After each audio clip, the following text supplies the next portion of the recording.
With that, I think, Councilman Brooks, I will let you do an introduction to your ordinance. Thank you, Mrs. Chair, and I want to thank everyone for being in the room. And I want to do something first before we begin.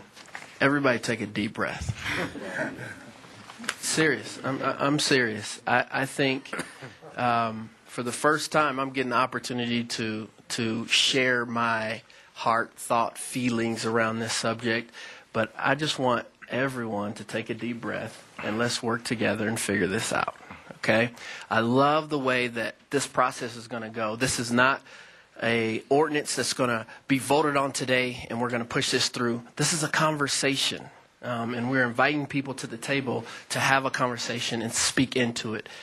Individuals in the community who are key stakeholders. And so, and this, I think the chair didn't outline this, but I just want to be very clear that we will have a conversation in Ludi today. We will then be doing we're doing an outreach to the INC Inter-Neighborhood Cooperation Saturday, April 14th. Tuesday, we will have a discussion in one of the committees that I'm in, Health, Safety, Education, Services Committee, and we will be talking about what are some of the services and what are some of the shelter options that we have with the Executive Director, Benny Milner, with Denver's Road Home. We'll then have a discussion with the Homeless Commission on April 19th. On Saturday, April 28th, again, we'll have another discussion with INC. And then April 24th on Tuesday, we'll have another discussion, but it will be voted on in this committee. We'll have April 30th. It will go, if it passes out of committee, it will go to first reading with a 1-hour courtesy hearing with a final second reading May 7th for final consideration. So I just want to let people know what the process is and that there is enough time for a lot of discussion to happen. I want to reiterate that this is a draft bill, and there are amendments that can be taken place to change some of the wording of this bill. First and foremost, I want to start with a principle that, there it is right there. Thank you, Gretchen. I want to start with a principle that I go by in my life a lot, and it's, seek to understand first and then be understood. And I think all of us need to have that as we're bringing this type of a sensitive issue to the table, to understand both sides of the argument and see if we can work together. I live in the neighborhood of Cole neighborhood in Northeast Denver, one of the poorest neighborhoods in the city. And I'm excited to say that, one of the things that I have been a part of for most of my life is giving and empowering people without homes, people who have struggled in our communities very much. And I think that's important to consider. And as I say that, I'll also say that this city is one of the most compassionate, thoughtful, and they put the money where their mouth is, $54 million since 2007.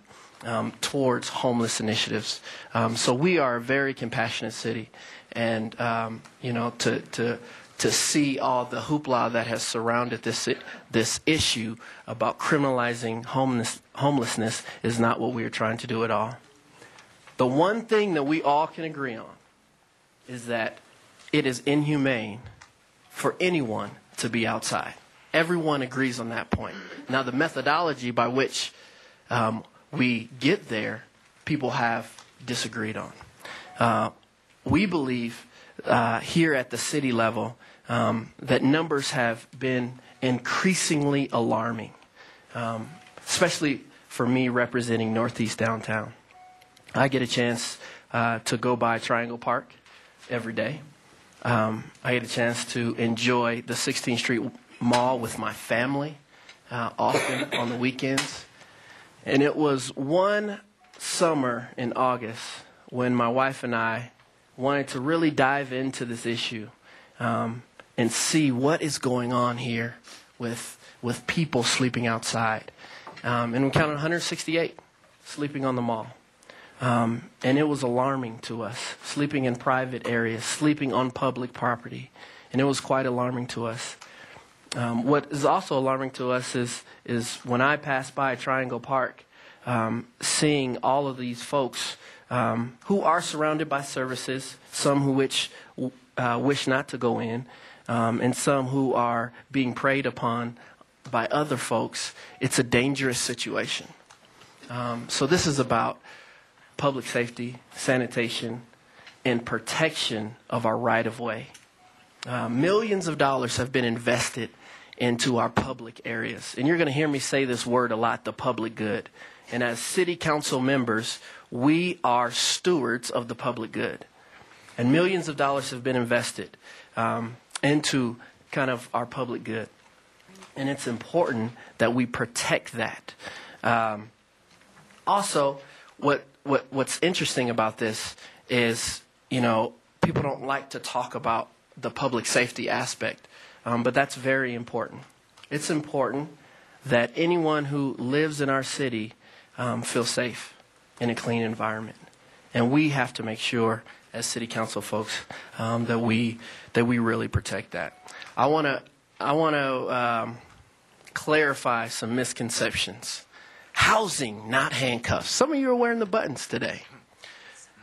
This city will always be about long-term housing. That will always be the focus.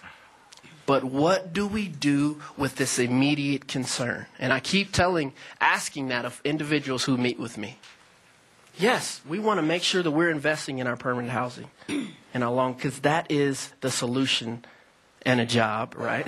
Not just housing and economic development around this, but that is the long-term solution. But right now, what do we do? So it's not about the city not being about housing and handcuffs. We are not about arresting individuals. Many people look at this bill and they say, this bill is about arresting individuals. Understand the facts. Understand the logistics of how this bill will be played out.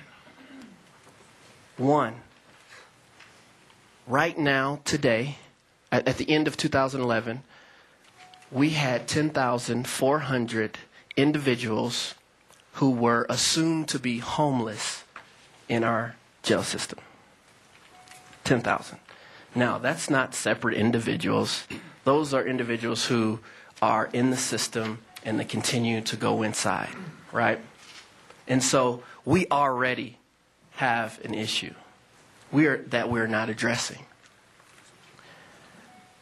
In this bill, it is meant to make sure that we are pushing folks, telling people, advising folks to go towards housing and services.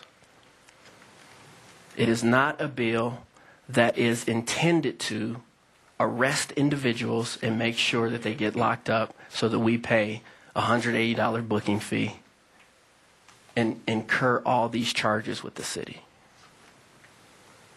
It is to make sure that they are aware of the services and shelter that we provide.